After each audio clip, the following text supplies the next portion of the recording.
Hello everyone, my name is Bule. I will represent our group 8 to give presentation about the Malaysian folktale Mahsuri. Our presentation will include 4 parts. First, introduction. And the second is a summary of the story of Mahsuri. The third is critical analysis. And the last is our conclusion. First, now let's see the introduction to the tale of Mahsuri. Folktale is referred to a story originating in popular culture, typically passed on by word of mouth. It was further described as a legend or myth shared among people of a culture, especially one considered to be false or based on superstition. Generally, folktale is said to include myths, legends, fables, fairy tales, and so on. The review shows that folktale may be classified as animal tales, magical wonder tales, religious tales, realistic or romantic tales, tales of the stupid ovary, jokes and anecdotes, formula tales, unclassified tales, and so on. Malayan folklore has been expressed through oral history, written manuscripts, and local knowledge as the folkloric communities of Malaysia and other indigenous communities of the Malay archipelago. In the absence of author systems, Malaysian folklore was usually spoken orally. Moreover, Malay's folklore means a collection of knowledge, customs, taboos passed on to the indigenous communities of South Asia maritime through generations in oral, written, and symbolic forms. Among other subjects, they cover the indigenous awareness of the ethnic Malaysians and relate ethnic groups in the country.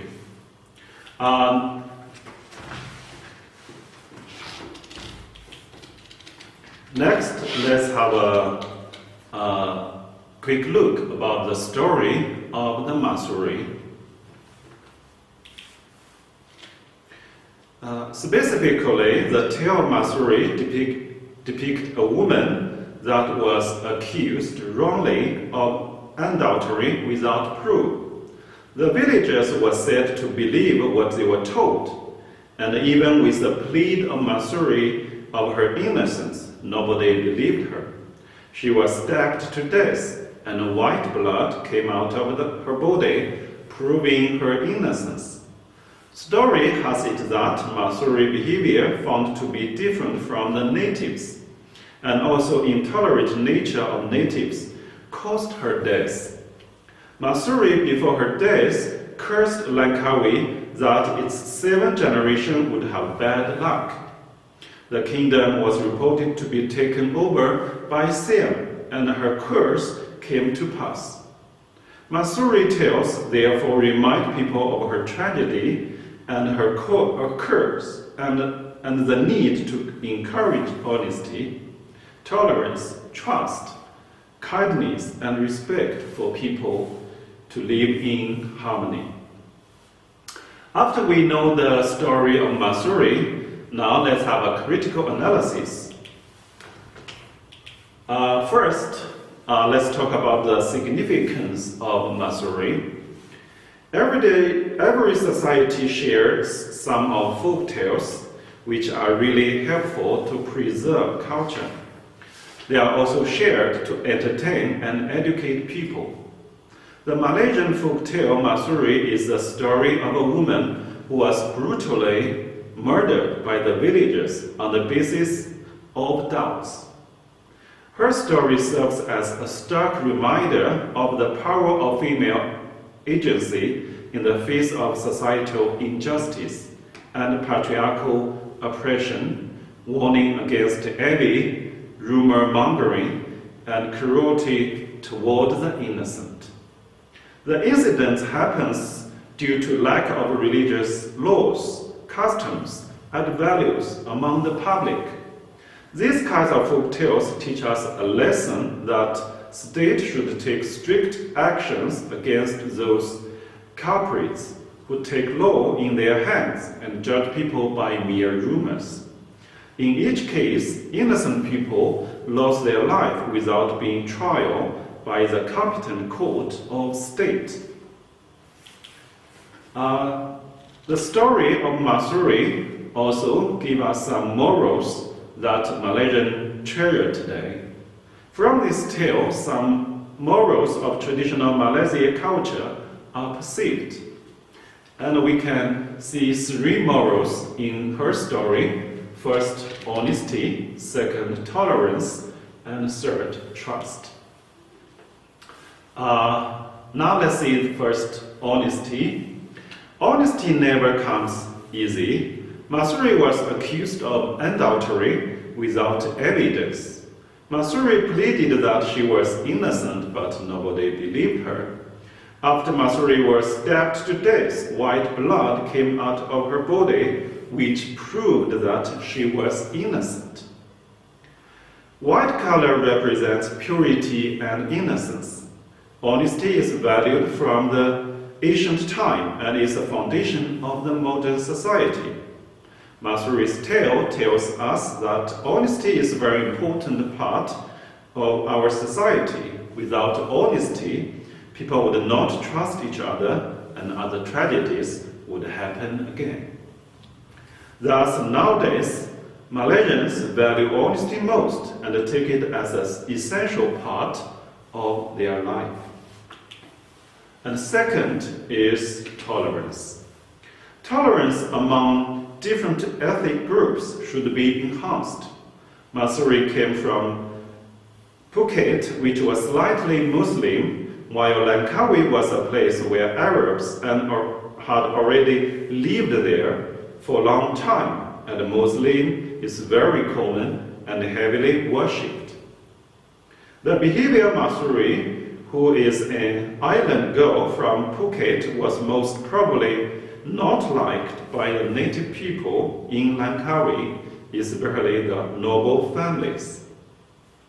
There must be misunderstanding between Mahsuri and the local people. When Mahsuri was accused of adultery, no one believed her. Mahsuri's behavior more or less caused her death. One reason is that her behavior is apparently different from the natives.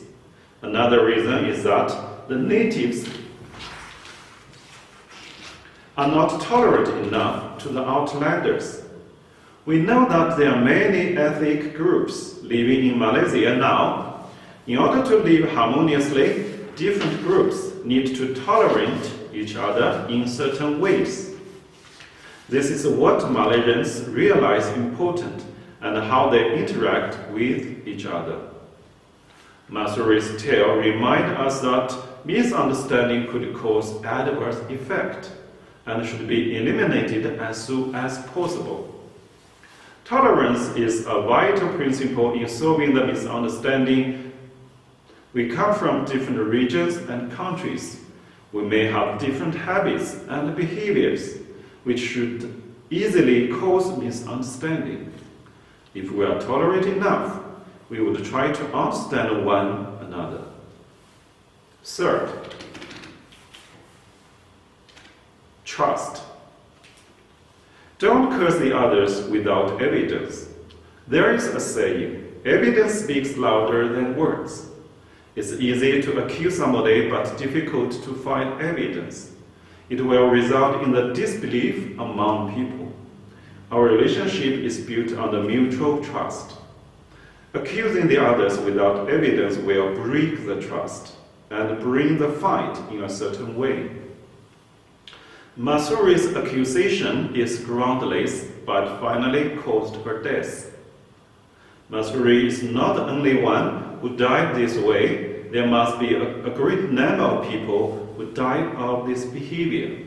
Thus, the modern world emphasizes the importance of evidence-based law, no one should be treated unjustly. These are the moral values that we can learn from the Mahsuri.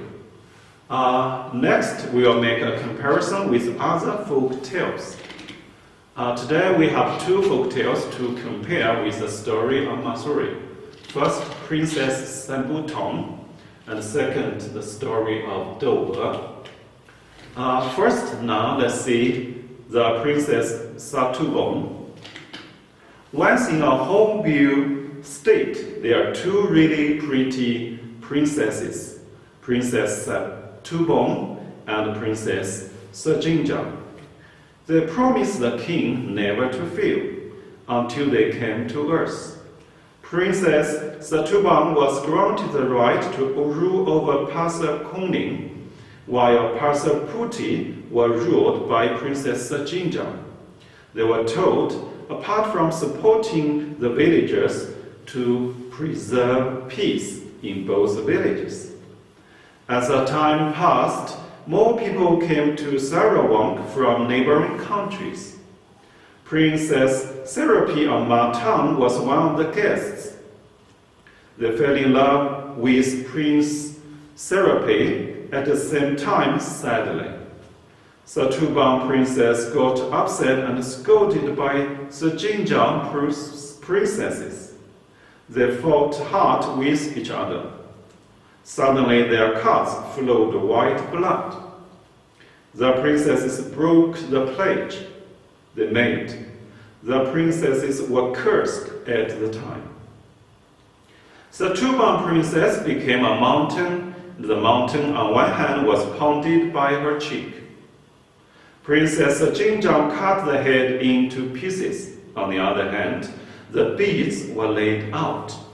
It became the island of Kera, Satang Island, and Talang Island.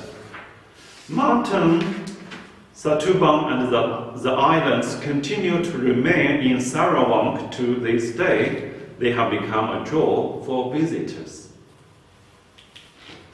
And the next is the story of Douwe. In ancient Chinese literature, the tale of Douwe also reflects the injustice to her.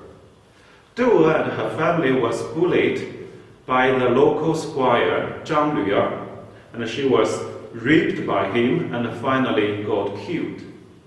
She made 3 curses before her death. First, her blood stained the white curtain without falling on the dirty ground. Second, white snow fell for 3 days in midsummer. And third, there was a drought for 3 years. All of these curses signified that she was treated unjustly.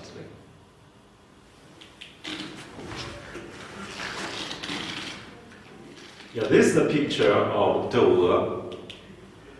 Next, let's have an analysis from different perspectives. The tale Mahsuri reflects several morals that Malaysians treasure today. First is true trust and honesty, and the second is tolerance, and the third is justice and responsibility. First is trust and honesty. It is the foundation of people's relationship in modern society. Just because of loss of trust and honesty, Mahsuri suffered from her miserable destiny. Nowadays, people value this moral quality very much, and it is a premise for mutual communication. Second is tolerance. This world is composed of different ethnic groups or minority groups. We all have different ideas and behavior. It's not easy for us to understand each other. Sometimes we may misunderstand each other, like Mahsuri was misunderstood as unfaithful to her husband. Tolerance means respect. So long as we respect each other, we will try to understand the ideas or behavior that are different from ours. The third is justice and responsibility. No one wants to be treated unjustly. Our behavior may cause injustice to others. Okay, finally, let's have a conclusion.